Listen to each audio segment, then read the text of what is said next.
이 슈퍼 식중독균은 대체 어떤 건지 전문가와 함께 자세히 알아보도록 하겠습니다. 순천향대학교 감염내과 이은정 교수가 전화로 연결돼 있습니다. 교수님 안녕하십니까? 예, 안녕하세요. 네. 자, 이번에 발견된 클로스트리디움균 대체 어떤 거길래 이렇게 펄펄 끓는 물에 4시간을 둬도 죽지 않는 건가요? 예, 이번에 발견된 클로스트리디움 균이라는 거는 이제 아포라는 것과 영양세포로 이루어져 있는데요. 이 아포가 원래 성격이 높은 온도에는 잘 견디는 성질이 있습니다. 그렇기 때문에 100도씨에서 4시간 이상 끓여도 죽지 않는 성격을 가지고 있습니다. 네. 그러면 이 클로스트리디움균을 죽게 하는 방법이 전혀 없는 겁니까? 저희가 이제 음식을 일단 가열식품을 만드시고 나서 네. 보관 방법이 중요한데요. 네. 우선 죽이는 거는 사실은 어렵고 죽이기보다는 이 아포라는 것이 발화하거나 더 이상 증식하지 않게 보관을 하실 수가 있습니다. 네. 그래서 이제 저온 보존이랑 고온 보존이 있는데요. 네. 저온인 경우에는 10도 미만에서 저장을 하셔야 되고 고온은 60도 이상에서 이 식품을 저장하시면 됩니다. 아, 저장할 때도 고온이나 저온 이 온도를 지켜주는 게 좋겠군요. 네. 네.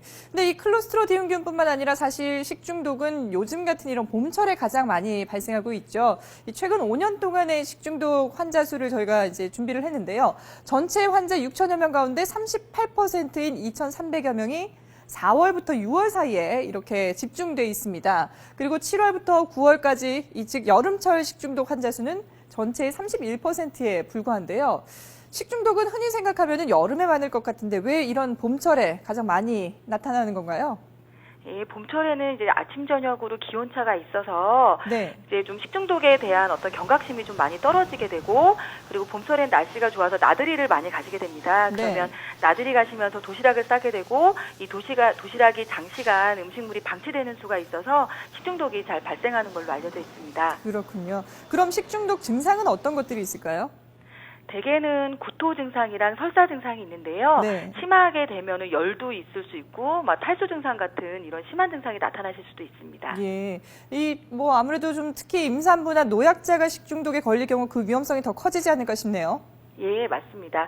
임산부 같은 경우는 열이 나는 경우는 태아에게도 영향이 있을 수 있기 때문에 주의가 네. 필요하고요. 노약자 같은 경우에는 구토를 많이 하시게 되면 이제 다른 젊은 분들보다 탈수가 많이 돼서 입원을 요하거나 이러는 경우가 있어서 주의가 좀 더 필요합니다. 그렇군요. 그러면은 이 봄철 식중독을 예방하려면은 특히 어떤 것들을 좀 주의해야 될까요? 그래서 여러 가지 단계에서 주의를 하셔야 되는데 네.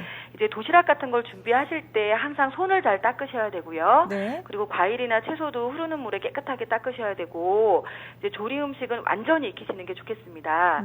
그리고 이제 도시락을 너무 많은 양을 가져가시기보다는 딱 한 번 먹을 용량을 가져가시고 밥이랑 반찬을 식힌 다음에 용기에 담는 것이 중요하시고요. 네. 이제 이동 시에는 이제 뭐 햇빛이 들거나 아니면 트렁크에 음식을 방치하시면 안 되고 네.